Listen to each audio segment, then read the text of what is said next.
going on, everyone? Miles here from Rings of Saturn and Interloper. We are here on our headlining US tour for Ultu Ulla, and I have updated my rig if you saw the last video, so let's dive in. So starting at the top of the rig going down, we have a pretty standard issue power conditioner. It has these lights which come in handy very seldom, but right now is one of those moments. So that powers everything. Everything in this rack is going into this. It protects from power surges and other things like that. It's supposed to, so I guess if I encounter one I'll find out. Going from there, we go into the interface, which runs everything. We have a snake going out to run our tracks, my guitar lines, and all of that. I'll explain that a little bit more in a minute. But the interface is basically the meeting point between the laptop that runs the tracks and my guitar and processes everything to our ears and sends it to front of house. So going from there, we have the Shore P3T PSM300 in-ear wireless transmitter. It's pretty awesome. I started using this a couple tours ago. I think the first time was with Whitechapel, and it allows me to run tracks, my guitar, and a metronome to my ears wirelessly, which is awesome because you don't want cables. I've tripped on them, I've had it, I'm done with cables. And below that, we also have another wireless. This is a Line 6 G90. I have 2 antennas in the front, 2 in the back as well. And it's a pretty solid wireless guitar. I haven't had any issues with it. Occasionally I have to change channels depending on the location I'm at. However, that hasn't failed me yet. And then lastly, I have the Axe that I did not turn on until right now. You can watch the lovely loading screen. And this is what I've been using for years. I ended up swapping it out for a Kemper quite some time ago, and I ended up going back. I'm a much bigger fan of the Axe by far. My tone right now is 8-strong dank mediums, which is funny because I'm not even using an 8-string on this tour. And the tour name is Dank Mediums, so I guess it's a surprise to myself now. I originally had the Axe 2, and then I sold it and got a Kemper instead. We used the Kemper to record the latest Rings album, and I was just not quite a fan of it. As silly as it seems, I didn't like that it took up 3 rack spaces. That seems really weird, but that's something that I took into account. I didn't really like the interface of it. I wasn't really familiar with it, I guess, is the reality of it. I just wasn't familiar with it because I've been using an Axe for years.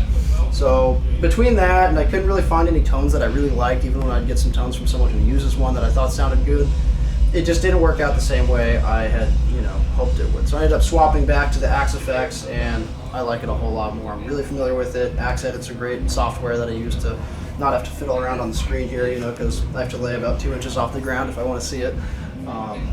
But yeah, definitely made that swap back. The Kemper's cool. I'm more familiar with the Axe, and I think it's just a personal preference that I like it more.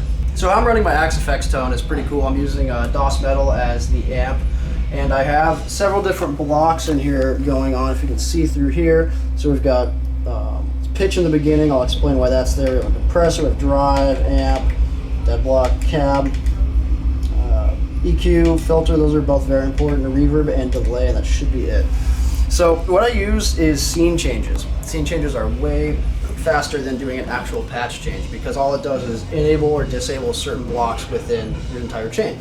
So for example, scene 1 that I'm on here, if I go back to recall, is my regular rhythm tone. If I swap it over to 2, and then now we look at what's going on here in the layout, that reverb and delay are no longer blocked off. Those are now active. And so if we go back to the beginning of it, my 4th scene, if I'm not mistaken, is going to be the pitch shift. So this is what I've been doing to be able to play a 7-string with the Rings music, is I'm pitch shifting it down a 4th because there are so few parts that I actually need to use the 8-string that, it's a huge guitar, hurts my hands, and I only have like 2 or 3 parts that I really am required to use it. So I decided I'm using a pitch shift, and that's what we saw at the beginning of the layout here. And as you can see, it is no longer disabled. You just moves it down a 4th and allows me to get some of those parts that I need to play a little bit lower. And instead of doing a huge pitch shift, it doesn't sound weird going down a 4th. I can get away with playing pretty much anything without it starting to sound kind of wonky. If you go further than that, it starts sounding not so good. So how this whole rig runs together is everything goes from the guitar, obviously, and it goes into my wireless Line 6 here. If we look at the back, which we don't need to, it's a mess if we don't look at the back. Let's check it out. So you can see in here, organization is key. So we have the Axe input is the back right here. I have input 1, and that's going from the Line 6 G90 in there.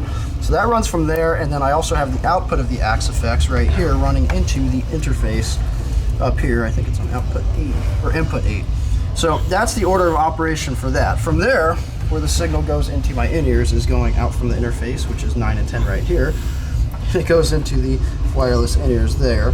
You have to use 2 mono cables to get a stereo signal instead of 1 stereo cable, which is frustrating. Note to Shore, you should change that. But outside of that, it's pretty straightforward. I have a MIDI cable running from the Axe Effects here, or from the interface here into the Axe Effects right here. That's what allows me to do the pedal-less patch changes, which is just awesome. USB connects the interface to my computer, and also the USB here, I can swap these out if I wanted to do Axe Edit on the computer to do some tone changes without having to be 2 inches off the ground on the stage looking at the screen. But that's the entire order of the chain, and it's a pretty straightforward rig once you figure out kind of how to run it. There's always some trial and error. I also have another output 1 goes to Aaron's in-ears, so it's pretty straightforward. You just got to kind of do some trial and error to see what works for you, because I use an in-ear mix as well as Aaron, where we're only hearing ourselves, the track, and a metronome. However, if we wanted to hear each other, we start getting into a little bit more complicated routing. That's the new rig.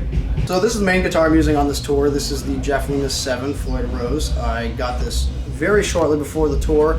It has, starting off with the pickups, it has the Jeff Loomis EMG signature pickups in it. These are quite old because now he's with Seymour Duncan, and usually I also play Seymour Duncan. However, having received this right before the tour, didn't have time to swap them out. So moving from there, it's got a 3-way toggle switch, pretty cool. So you got your bridge, you got both, and then your neck. It's got a volume knob, no tone knob, which is great. I think that's a very important thing, and if I ever end up doing some sort of signature custom model later down the line, that's definitely going to be how it is. The only time I ever use a tone knob is to turn it back up when I've accidentally rolled it off. So I think that's a great feature about this. It's got the Floyd Rose. I ended up swapping out, this was kind of after I grabbed the guitar thing, I swapped this Floyd out with the twist one to the one that kind of has like a little suction thing in here. It's just like a really tight fit and allows for a lot smoother use of the Floyd. Get nice flutters. It's a lot smoother of a bar. So moving on to the neck, it's a maple fretboard. I was actually not a fan of these for quite some time, and then it was almost overnight. I got the Strats from Schecter, and now I'm in love, and I don't want to play anything but a maple fretboard. 24 frets, extra jumbo stainless steel, very nice, very smooth for doing bends and vibrato. I'm a massive fan of stainless steel frets. Got black hardware, the classic 7-string locking nut. You got the 2 on the side and then 2 in the middle. It's a little strange of a thing, but it works out pretty nicely. Got this nice, it's a little dirty now, but it's a shiny Jeff Loomis signature truss rod cover. Black hardware up here. One thing I also really enjoy about this guitar with the maple fretboard is the black binding along the top, and it's got glow in the dark up here, and that looks awesome. I mean, it is cool. I think there's no other way to have a maple fretboard. And lastly, this is a archtop body. It's pretty neat. It looks really cool, and I think it's a nice thing for having a gloss finish of whatever color it is, because if you have a flat top, it doesn't really have that depth that it would with the archtop, because when you see the light reflecting off, there's all sorts of different angles. It looks totally cool. For strings, I'm using Elixir Strings. They are the Nano Webs. They are 9 to 46 custom lights, and then I get a single 56 for the 7th string. I've been doing this set up for years now, actually, probably 3 or 4 years, and I'm not going back. I love Elixir Strings.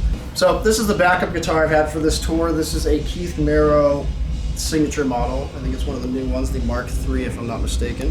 Very pretty guitar. The wood turned out very nice on this, front and back. Very pretty. It's got nice detail in the neck. It's got the grain you can kind of feel, which is pretty neat. Moving from there, got a Seymour Duncan pickups in it, the hip shot bridge. Super awesome for being on the road. You can make individual string adjustments, intonation adjustments, and a breeze, which is really cool. But still about the Floyd Rose. This has a push-pull coil split, which is awesome. I think coil splits are fantastic. It also has a 3-way toggle switch. Ebony fretboard. It has stainless steel frets. Got these cool O inlays, and they swap when you get past the 15th fret to the other side, which is pretty neat. A lot of the Schecters I see are doing that. And then up here we have a very cool headstock. Just kind of a unique looking Schecter headstock. And yeah, this is the backup guitar. I haven't had to use it yet.